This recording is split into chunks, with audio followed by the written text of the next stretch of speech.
Hi there, I'm Emily Muehlstein with the Gulf of Mexico Fishery Management Council, and this is a public hearing video on a framework action that considers modifying the red grouper annual catch limits and annual catch targets.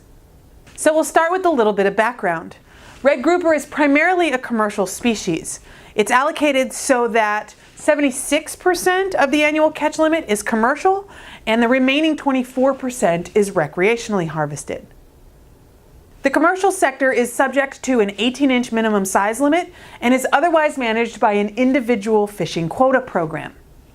The recreational sector is managed with a 20-inch minimum size limit and a 2 fish per person bag limit within the 4 grouper aggregate. Red grouper is open recreationally year-round, except in the months of February and March. There is a closure when fishing past the 20-fathom break. So I'll walk you through some recent history that leads us to why we're here today. In 2015, a stock assessment was completed that increased our estimates of historical discards. Now that also increased our assumed stock productivity.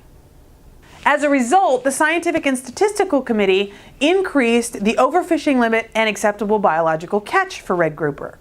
Then, in 2016, the Council completed a framework action using the constant catch yield stream that pretty significantly increased the recreational and commercial annual catch limits and annual catch targets. And this table shows you that increase. This table shows you our historical landings over the last couple of years. There are a couple notable things. Our highest year of landings was 2004, and our lowest year of landings was 2010. Now we associate those low landings with the Deepwater Horizon oil spill. You'll also notice that in recent years, there's been a pretty steady decline in landings.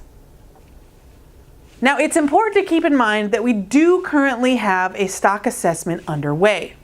However, fishermen have expressed concerns about the state of the red grouper stock. So the Council requested an interim analysis from the Southeast Fisheries Science Center. The Council's scientific advisors, the Scientific and Statistical Committee, reviewed the analysis that was provided by the Science Center and determined that it was sufficient to recommend an interim catch limit while the red grouper stock assessment was still underway.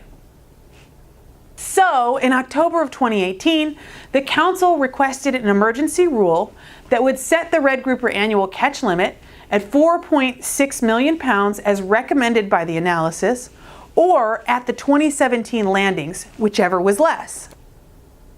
Currently, NOAA Fisheries is developing that emergency rule, which will set the 2019 red grouper annual catch limit at the 2017 landings levels. NOAA also withheld distribution to the commercial IFQ program for red grouper in anticipation of the reduction.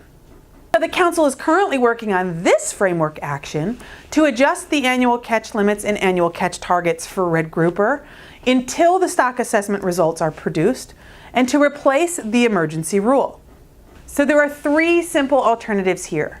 The first alternative is the no action alternative, which would leave our annual catch limits and annual catch targets for red grouper at the level set for 2016 and beyond. The second alternative would set the red grouper annual catch limits and annual catch targets at the level recommended by the Council's scientific advisors as determined by the interim analysis. And finally, Action 3, which is the Council's current preferred alternative, would set the red grouper annual catch limits and annual catch targets based on landings from 2017. The Council would like to hear your feedback before taking final action on this framework in April. You can send us your comments either by visiting our online comment forum or simply by emailing us at gulfcouncil@gulfcouncil.org. Thank you so much for taking the time to watch this video and send us your thoughts.